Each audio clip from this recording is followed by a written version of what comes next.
श्री अरविंद सामंत जी। माननीय चेयरमैन महोदया, हमारी वित्त मंत्री जी ने अब ये एडिशनल एक्सपेंडिचर का 4,36 करोड़ का फिस्कल अपने सदन में पेश किया है। उसमें 1,9 लाख इसके लिए फर्टिलाइजर्स के लिए है और सब्सिडी भी फूड पे 80,348 करोड़ की है। अब इसमें देखते हैं तो किसानों की अवस्था जो है वो आज भी इतनी बुरी है कि आप जानती हो कि पिछले वर्ष में खास करके जनवरी से लेकर अक्टूबर 2022 तक जो वातावरण में बदलाव आए उसमें 3 से 4 दिनों में 271 दिन विभिन्न वातावरण रहा। उसमें 2,592 किसानों की मृत्यु हुई, 1.81 दशलक्ष हेक्टेयर उपज खत्म हुई, बर्बाद हुई,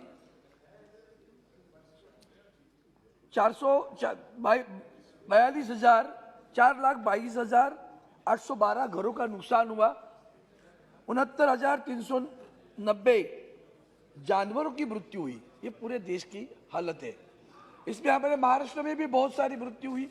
आप जानती हो कि महाराष्ट्र में तौक्ते और एक निसर्ग नाम का चक्रवाक आया। उस चक्रवाक में हम अपेक्षा कर रहे थे कि राज्य की सरकार, केंद्र की सरकार से हमें बहुत मदद मिलेगी, लेकिन जितनी मदद मिलनी चाहिए थी उतनी मदद मिली नहीं। उसमें महाराष्ट्र में भी जिस तरह का वातावरण बदल आया, उसमें 67 डेज भारी वर्षा हुई, बाढ़ आई, भूस्खलन हुआ, 54 दिनों में बिजली और तूफान हुआ, 24 दिन गर्मी में गए। ये सारे वातावरण के बदलाव का परिणाम हमारे किसानों पर होते रहा। और इसमें फसल बीमा योजना जो आपकी है, प्रधानमंत्री फसल बीमा योजना जी, माननीय अर्थ मंत्री जी यहाँ राज्य मंत्री जी बैठे हैं, आप जानते हो कि बीमा कंपनियां किस तरह के चेक दे रहे हमारे किसानों को, 52 रुपया, 50 रुपया। तो ये फसल योजना है या फंसी हुई योजना है, इसके ऊपर भी मैं चाहता हूँ कि आप इसके ऊपर अपना भाष्य करें।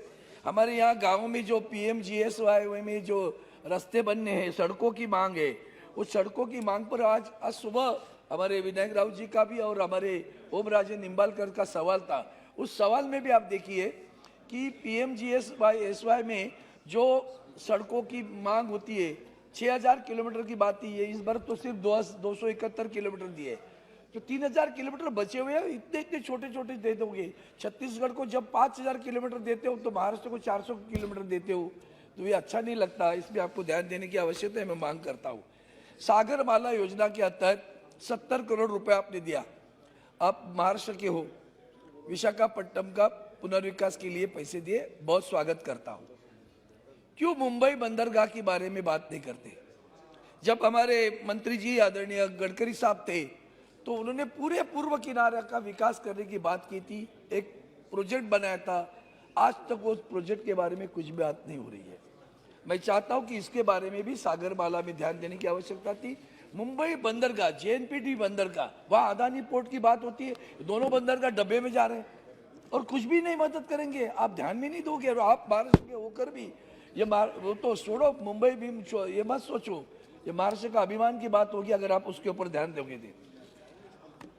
और आपके पास अभी जो इंफॉर्मेशन टेक्नोलॉजी के मिनिस्ट्री ऑफ इंफॉर्मेशन में आपने दिया, आप जानते हो मुंबई के दूरदर्शन पर आप जाइए, वहाँ के कर्मचारियों की हालत बहुत है, खास करके कल्चर जो एक्टर्स है उनके बारे में भी बहुत बड़े सवाल है, उस पर आपको ध्यान देने की आवश्यकता है। Ministry of law and justice, ये तो बहुत बड़ी समस्या अभी देश में खड़ी हुई है। माननीय चेयरमैन मैडम, हमारे मंत्री जी कहते हैं कॉलेजियम नहीं चाहिए, फाइल क्यों भेजते हो?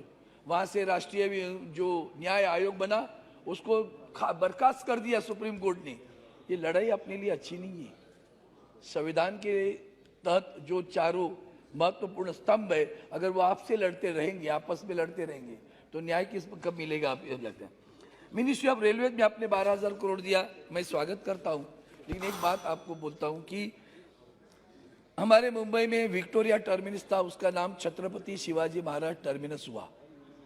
हमने केवाड़िया स्टेशन बनाया, हमारे आदरणीय लौह पुरुष वल्लभ भाई पटेल जी का स्टैचू बनाया, स्टेशन के उसके परिसीमा में भी स्टैचू बनाया। हमने कर्नाटक में विश्वेश्वरैया का स्टैचू बनाया, एक इंटरनेशनल स्टेशन बनाया, लेकिन छत्रपति शिवाजी महाराज टर्मिनस पर छत्रपति शिवाजी महाराज का स्टैचू नहीं है। और वो स्टैचू बनाया था, फिर भी आज तक वो स्टैचू वहां नहीं बन रहा है। अब वो वहां के जीएम कहते हैं हमारे हाथ में नहीं है, तो स्टैचू कैसे बनाया था? पुतला तो बनाया था। तो मैं मांग करते रहा हूं आपकी उसमें ये स्टैचू जल्दी से जल्द बन जाए, ऐसी मैं अपेक्षा करता हूं। डिपार्टमेंट ऑफ एटॉमिक एनर्जी, अच्छी बात की आपने, न्यूक्लियर फ्यूल कॉम्प्लेक्स के लिए भी और न्यूक्लियर रिसाइकलिंग बॉन्ड के लिए पैसे दिए।